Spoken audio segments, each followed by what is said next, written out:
The folder landed on Cleo Furst's desk at 2 in the afternoon. A Thursday in October that started like any other. By the time she finished reading the first page, her husband had called her a thief. By the time she set it back down, he had ended 23 years of marriage with one sentence. The best day of my life, Grady Furst said, will be the day you finally vanish out of it. Cleo looked at the folder. She looked at the man she had loved since she was 22 years old. She looked around the office. She had leased, furnished, and turned into the operational heart of a company that carried his name and had never once carried hers. Then she picked up her bag, picked up her laptop, and gave him exactly what he asked for. But to understand what really happened in that room, and what happened to both of them in the years that followed, you have to go back 23 years. You have to start in Flatbush, Brooklyn, with a young woman who had just earned a civil engineering degree and a future that was supposed to be fully her own. Cleo Obi grew up in Flatbush, Brooklyn, daughter of a seamstress, mother, and a father who drove a city bus for 31 years. They were not wealthy people, but they were people who believed. With the deep conviction of immigrant parents who had crossed an ocean for their children, that education was the one thing life could not take from you once you had earned it. Cleo earned it. She graduated from the New York Institute of Technology with a degree in civil engineering, finishing in the top 3 of her class. She could look at a structural problem and find the solution before most of her peers had finished reading the question. She was, by every measure that mattered in that industry, the beginning of something significant. Then she met Grady Furst at a mutual friend's gathering in Crown Heights on a Friday evening in late summer. He was 25, broad-shouldered, louder than most rooms he entered in the best possible way. A man who commanded job sites through sheer force of energy and presence. He had no degree, no formal training, no classroom knowledge of load calculations or structural analysis. What he had was raw ambition, a work ethic that started before sunrise, and a natural ability to lead a crew that no textbook had ever given him. In those early years, he was genuinely grateful for Cleo. That is important to say. He was not always the man he became. They married when Cleo was 22, a small ceremony in Crown Heights. Her mother wept through the whole thing.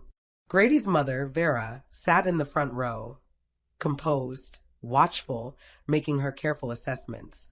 2 rows behind her sat Eula, Grady's younger sister. She smiled all day. She helped with the flowers. She hugged Cleo at the reception and said she was so glad they were family now. She looked like a proud sister, welcoming someone in. Nobody looked past that.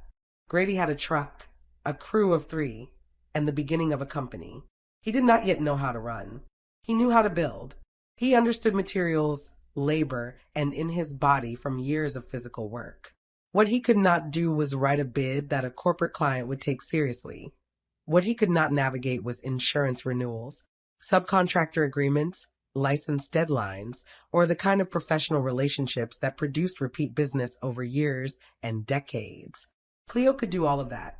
Within a year of their wedding, she was running the entire back end of the company. She organized the paperwork, the contracts filed incorrectly, the invoices that had gone out late, the insurance certificates that had lapsed while nobody was watching. Then she started calling every contact she had built at NYT. Professors, classmates, people who had since moved into development firms, city contracting agencies, and commercial real estate groups across Brooklyn and Manhattan. She put together proposals so precise and so thoroughly documented that companies who had never heard the name started returning her calls. The first major contract came in year 3, a commercial renovation in Brownsville. Cleo spent 6 weeks building the bid and presented it herself because she understood what the room needed and she was the one who could deliver it. They won it. Grady celebrated with his crew that Friday evening and told the story of how he had landed the account. Cleo drove home, sat at the dining table, and spent the night mapping the project timeline so they could mobilize Monday morning. This became the shape of the next 23 years. He celebrated. She worked. He accepted handshakes at signing ceremonies. She made sure there was something worth signing.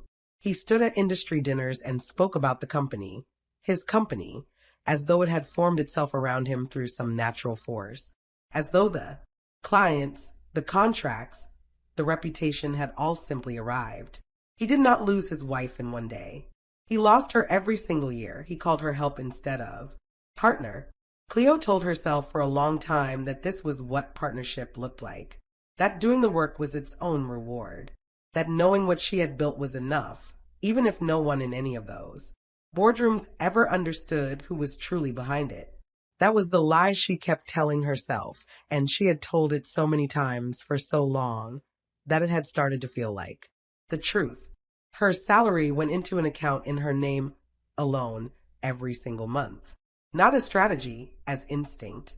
She was her mother's daughter, a woman who had watched her parents arrive in this country with nothing and understood early that you always keep something for yourself, not as a weapon, as a foundation.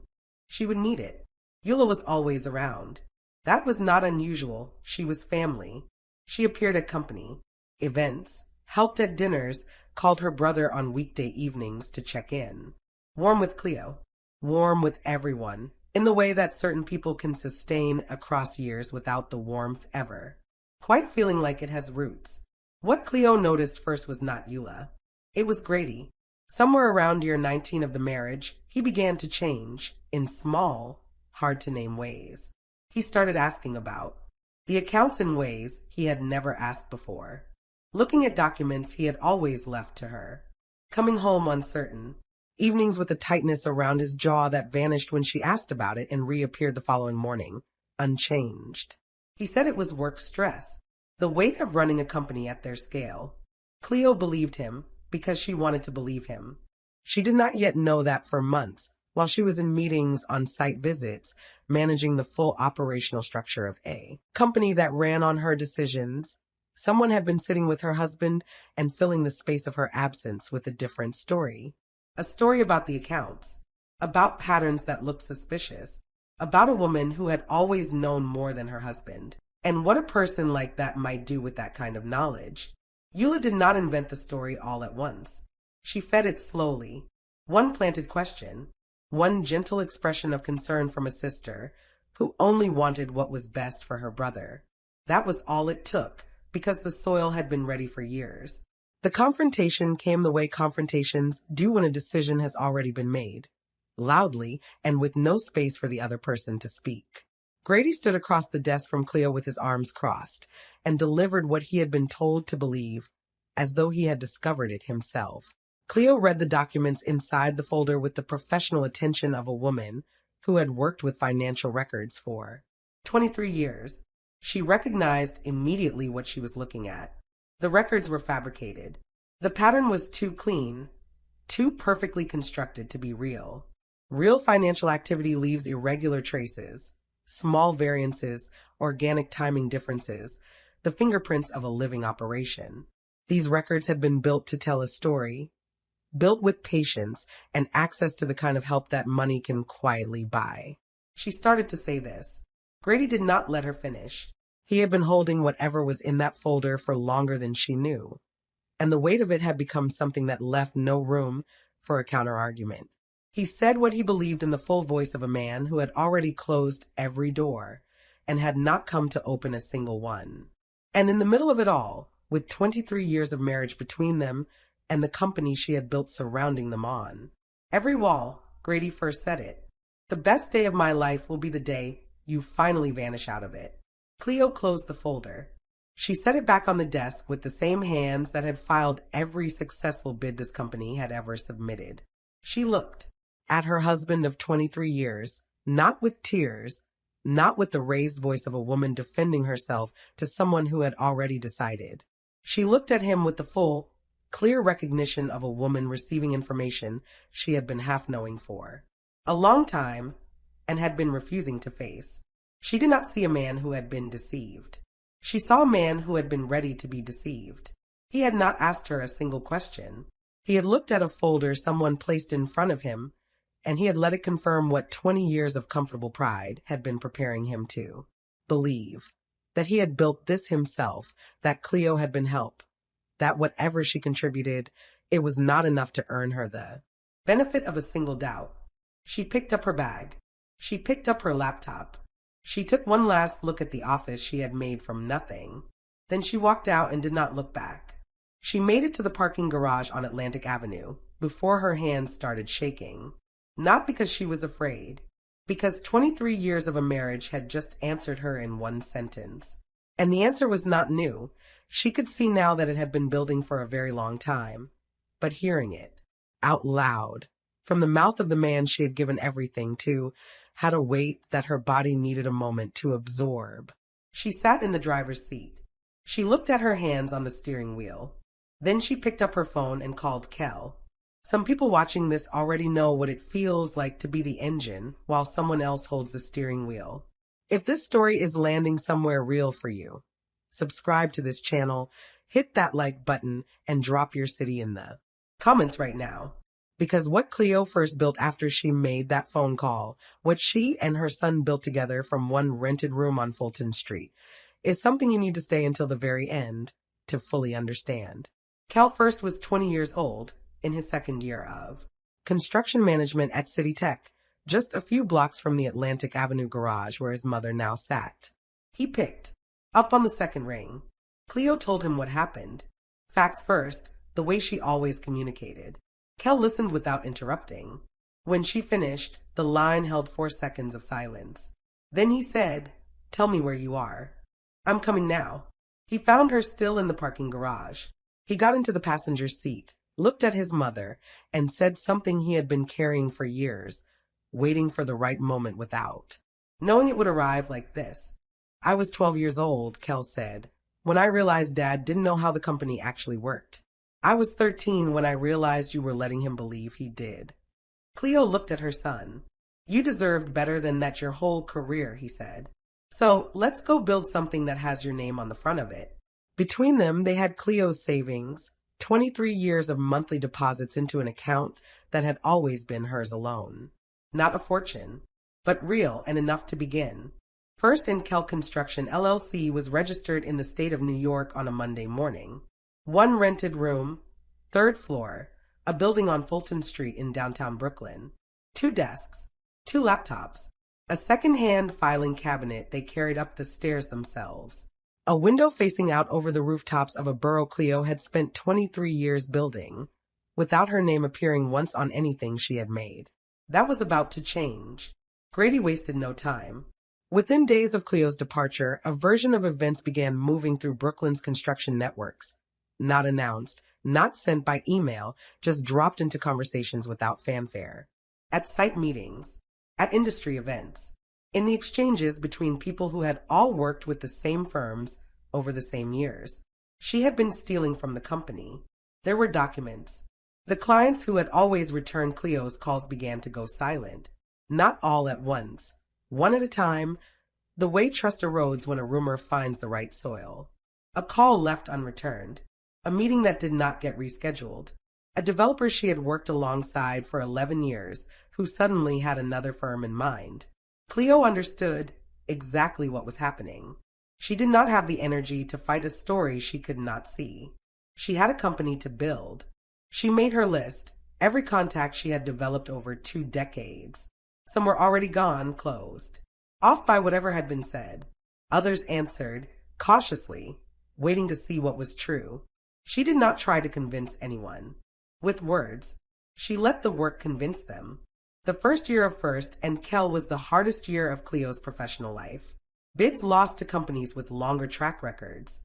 Potential clients who took meetings and then vanished. The invisible pressure of a damaged reputation. Felt in the way certain doors stopped, opening without anyone saying why. Then came the morning in March. Kel laid 2 invoices on her desk without a word. The office rent was due Friday. His construction management certification. Renewal, the credential that kept him legally qualified to work on licensed New York job sites, was due the same week. They had enough money for one, not both. Cleo sat with those 2 pieces of paper for a long time. She did not perform the decision for her son's benefit. She looked at the numbers the way she had always faced hard problems, directly, without flinching, until the right answer became clear. She paid for the certification. Then she called the building manager, a retired contractor named Ovell, who had been in this industry for 40 years, and explained the situation with the plain, unadorned honesty of a woman who had never needed to have that particular conversation before and was not going to dress it up now. Ovell listened. There was a pause. Then he said 2 weeks was fine. She would remember that man for a long time. The first real project came later that year, a commercial fit-out in Bed-Stuy for a restaurant group opening their third Brooklyn location. Cleo ran it the way she ran everything, total preparation, total presence, and the ground-level problem-solving. That comes from 23 years of knowing what goes wrong and positioning herself ahead of it before it does. They finished 3 weeks early. The client referred them to 2 developers before the project was even fully closed out. 1 conversation, 1 delivery, 2 referrals. That was how it had always worked for Cleo Furst, not through noise, but through excellence that arrived before she did. The billboard went up on a stretch of highway near the Brooklyn-Queens Expressway after their second year of winning. Work and building referrals. Her face, Kel's face, the company name. Clean, professional, impossible to miss. Her name, in public, on a borough she had spent 23 years building without it appearing once on anything she had made. Macon Dillard drove past it on a Tuesday morning in November, on his way to a site review in Red Hook. He pulled over. Macon had spent 30 years in New York's construction and development industry. He ran Dillard Crane Group with one standard. Excellence was the floor, and everything below it did not pass. He was not a man given to impulse. He pulled over because he recognized the face on that board.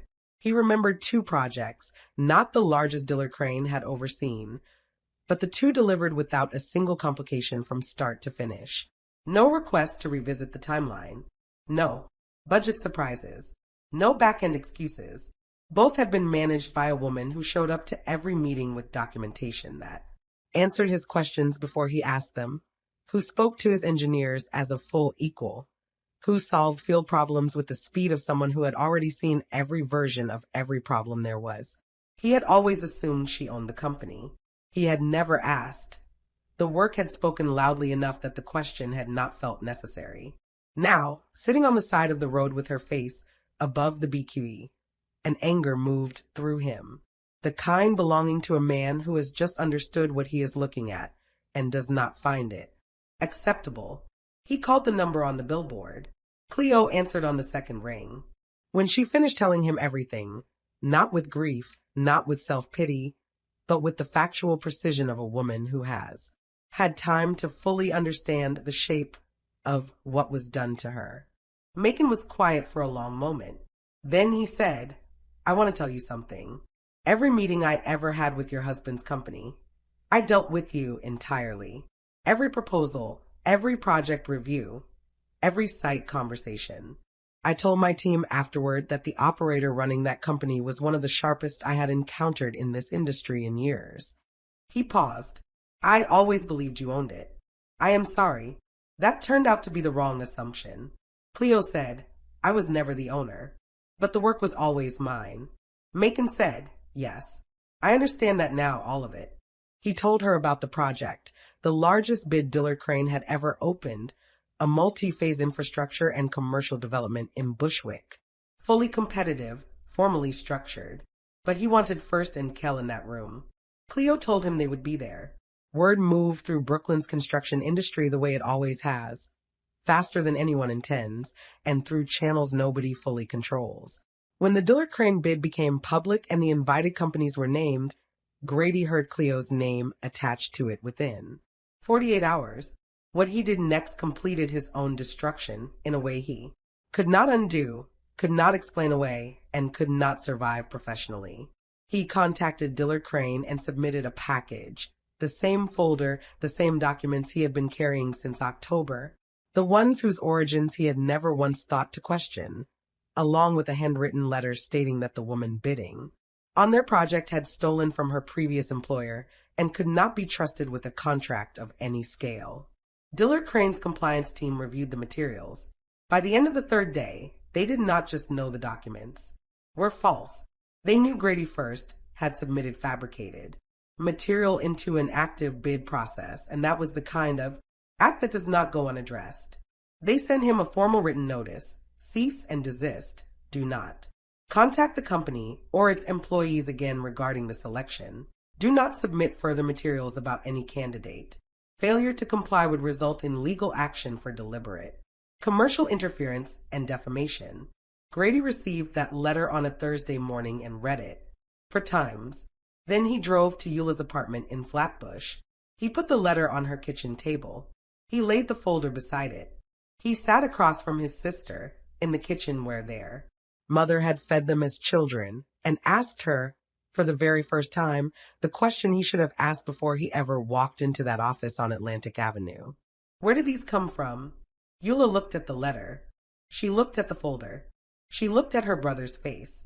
She was tired, the bone-deep tired of a person who has been holding a lie that grew far heavier than it was ever worth. The company was gone. The position was gone. Everything she had maneuvered toward had turned out to be held together not by Grady's name, his work ethic, or any force she could inherit, but by the irreplaceable competence of the woman she had removed from it.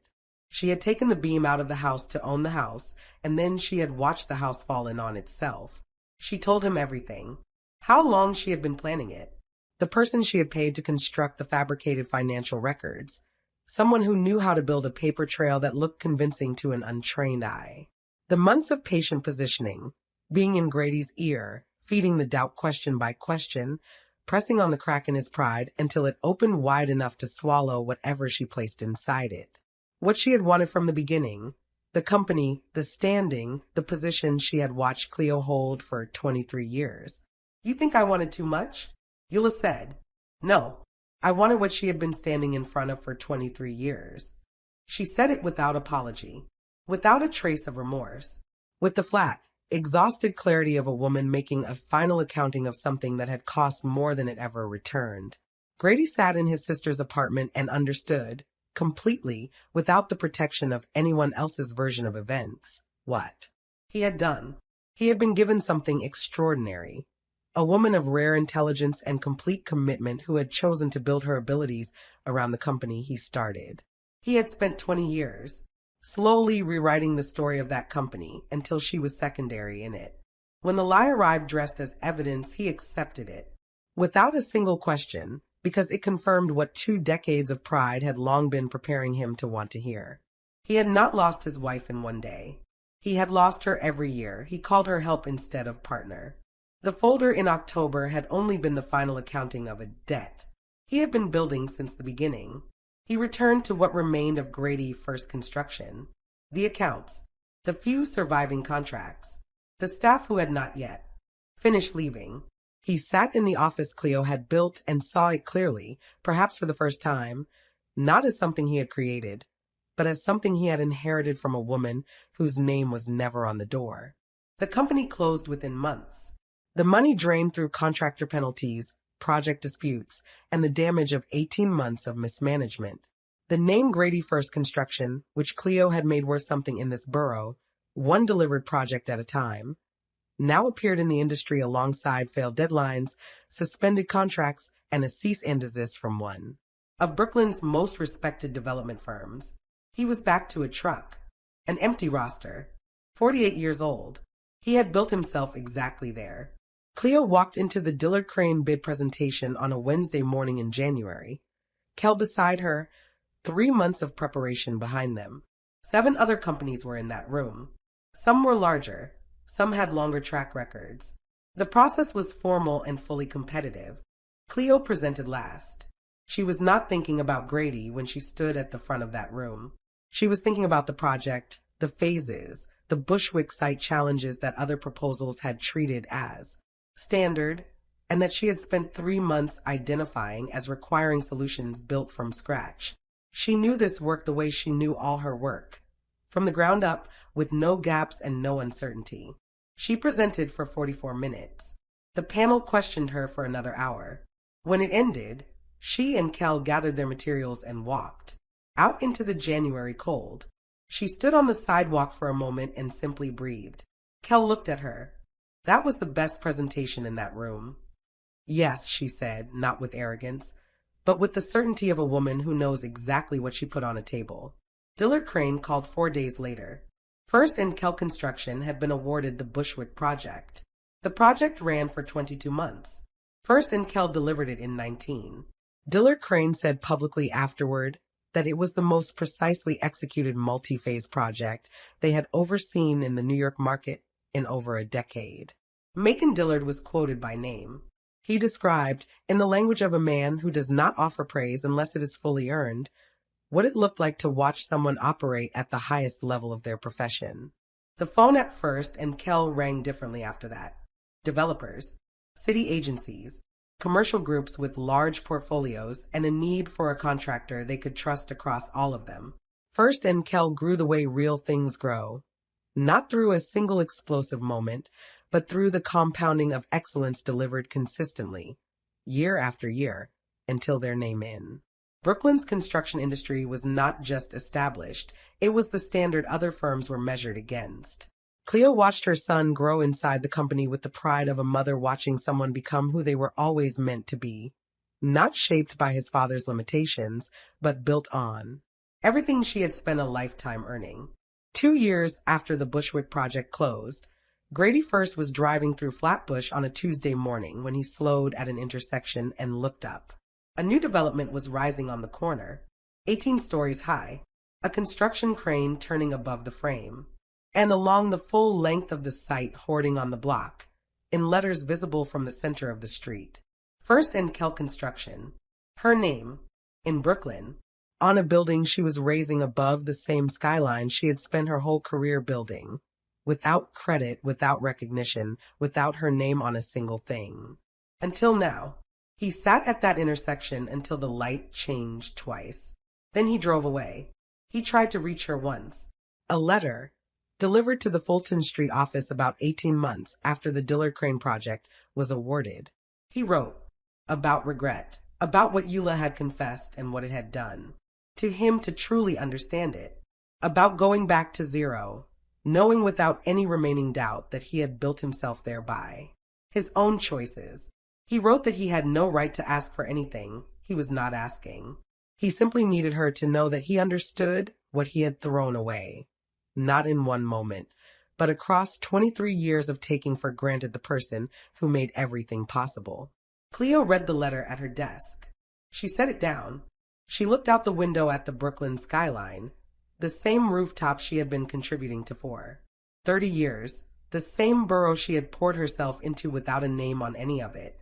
She thought about the woman who had walked into a rented office at 23 years old with a degree she had earned and a belief in what two people could build together. She thought about everything that woman had given. She thought about what had been given back. She put the letter in the drawer and closed it. She did not write back. Not out of bitterness. Bitterness belonged to people still fighting a war, and Cleo's war was finished. She had won it. Completely, and winning completely meant she no longer had to carry anything from it. Not grief, not resentment, and not the weight of a man whose regret, however genuine, however late, was his alone to hold for the rest of his life. She was 48 years old. She had a son who stood beside her every morning. She had a company carrying her name on buildings across Brooklyn. She had the career she had spent 23 years quietly building, finally operating under the only name it had ever deserved to carry. Grady Furst had told her to vanish, and she had. She had vanished from the background of someone else's story and walked directly into the center of her own. Never confuse someone's silence for absence. Sometimes the quiet person in the room is the only reason the whole room is still standing. Share this with someone who has been holding everything up in silence. Drop the continent you are watching from in the comments. We want to know where you are watching from. Subscribe for more stories that stay with you. We will see you in the next one.